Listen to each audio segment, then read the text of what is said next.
as your investigations that we've been talking about, are there any like cool stories you want to share with the audience? Anything that's happened to you that's a little unusual? No. Yeah. Okay, and that's it. No. We don't like sharing. Right. We don't share our experiences. That's not what we do. The No, I'm videos. kidding. I'm kidding. It's exactly what we do. What we love to do. So definitely. Do you want to start? No. Okay. I said no. Right. Okay. I meant it. Well, actually, there's one location that we went to. It was called the Willoughby Coal Supply. We actually do have a documentary of that location, and I had a really, really crazy experience there. Everyone had decided to go on a break, Okay. and so they're all outside the building and they're talking, and I had decided to go and wander around kind of on my own and just kind of explore a little bit.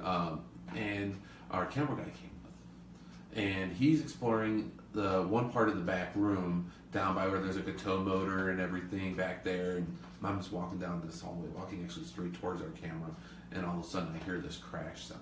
Something was thrown at me. Wow. And the guy I was with, he was in a completely different area. There's no way he did that.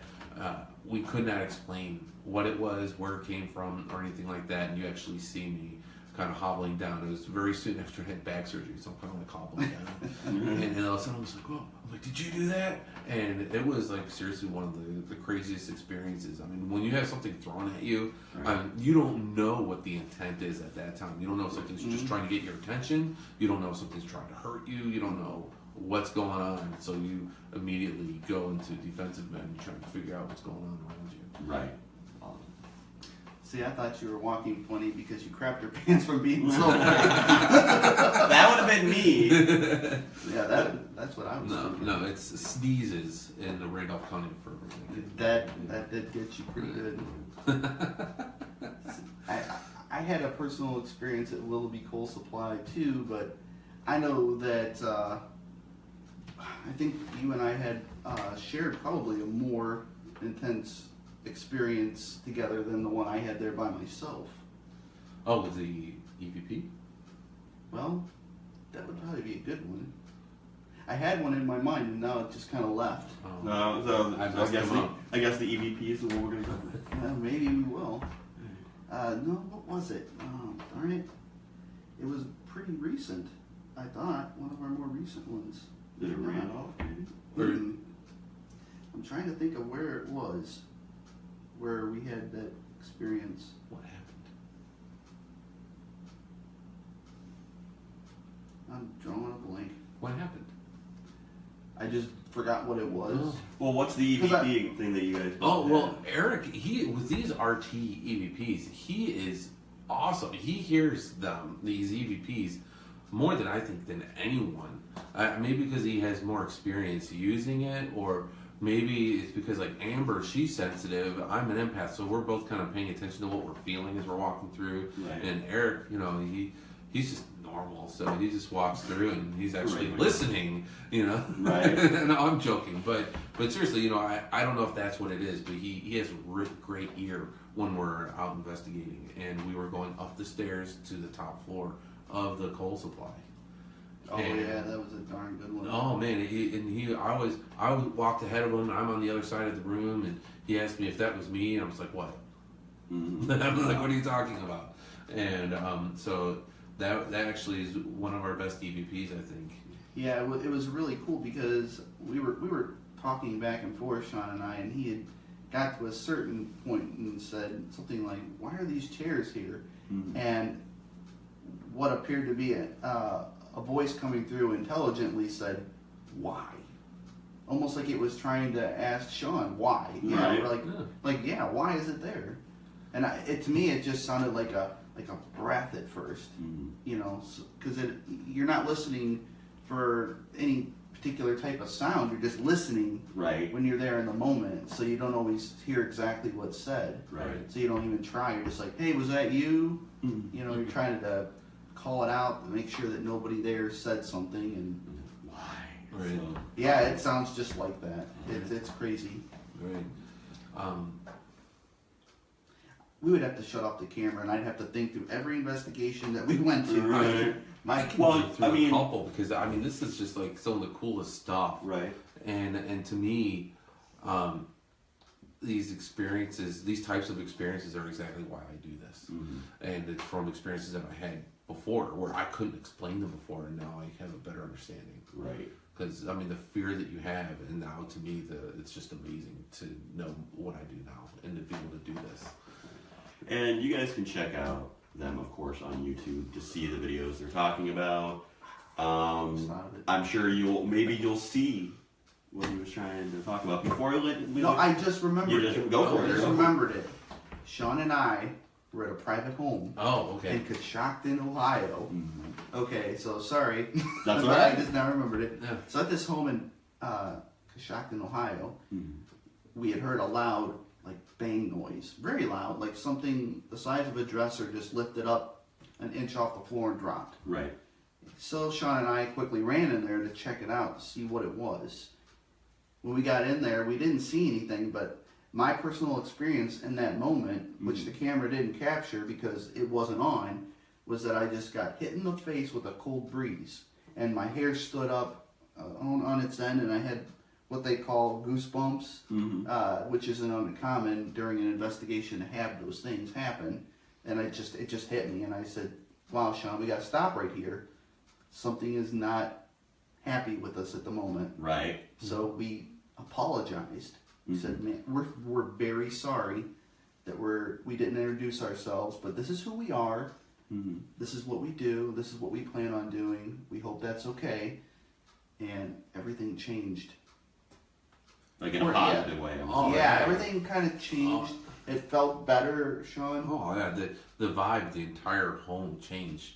Now this home, to give kind of a background, it was actually a funeral home, and then it became a school of all things after that. And now, and other businesses went through it. I think there was a hair salon or a school for hair salons or something that was there, and now it's a private residence. It's cool history. So- It really is. And So that aside, this is where it gets interesting. That was my personal experience. What we captured afterwards, we leave the room. We have the camera set up and running this time. For whatever reason, it shut off on its own, which is not uncommon as well. But we turn it back on. We left the room.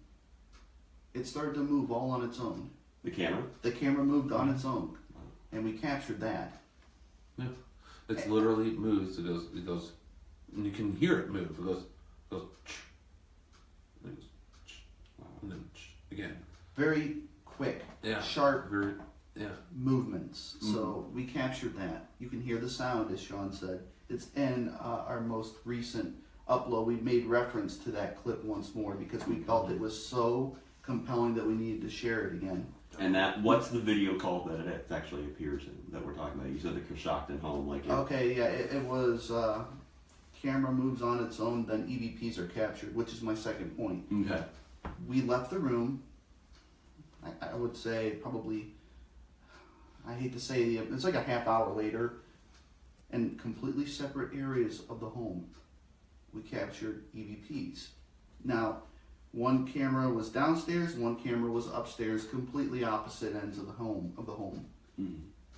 If they both said the same thing on this EVP that we captured, but in different areas of the home, I want to stress that the voice was the exact same, and they both said hi. Wow. Different floors, different rooms, different times of the night. Roughly 1/2 hour later, and then 15 minutes after that, so 45 minutes total time span that this went from the time when that camera moved on its own to when we captured these EVPs. Absolutely just astounding. Right. That's cool. That's cool. And it's really cool too because I think there's a preconceived notion about this kind of thing due to movies.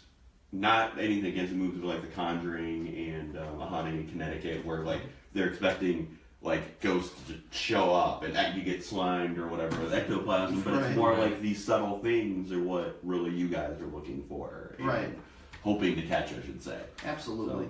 So, Yeah, we're all about the real stuff. If we can't find a logical, I say logical, but just some type of reason for it, then we'll say that it's unexplained. We very rarely say, hey, this is definitely paranormal. Right. But, you know, I'm saying that this was paranormal.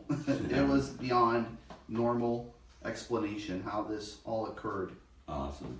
So yeah, again, check these guys out on their YouTube channel. It's just Echovision Paranormal, correct? Yes, you type that in on YouTube, like a million things will come up. Right. Subscribe to them if you like it, and then of course go on Facebook and like them there as well. Guys, I do appreciate you showing up this afternoon. Thank you for having us, Mike. Pleasure. Awesome. Pleasure. Yeah. All right. Thanks for checking us out. Oh, it feels so nice to have my face back on. Anyways, I hope you guys enjoyed that interview with the guys from EVP. That was a lot of fun. Now, before I let you go, I do have a few recommendations for you if you want to get more into the paranormal. Again, we have Lloyd Auerbach's ESP's Hauntings and Poltergeists, the Parapsychologist's Handbook. Read this book as a kid like crazy, so I definitely recommend that. We also have A Haunted History of the Ohio State Reformatory. Like I said earlier in the first episode, we just visited that place, and you can go to our Facebook page to see some of the cool pics we took. Finally, if you like paranormal stories with more of a spiritual side, there is The Demon of Brownsville Road. I loved this book. I definitely recommend it. Also, if you turn on to Destination America's channel, they have two really cool TV shows. One is My Haunted House. The other is Paranormal Witness. They're both reenactments, but they're still really cool shows and more paranormal stuff for you. So again, I hope you guys loved this episode, and we'll have episode 5 coming right down the line real soon with more reviews for you. In the meantime, stay creepy.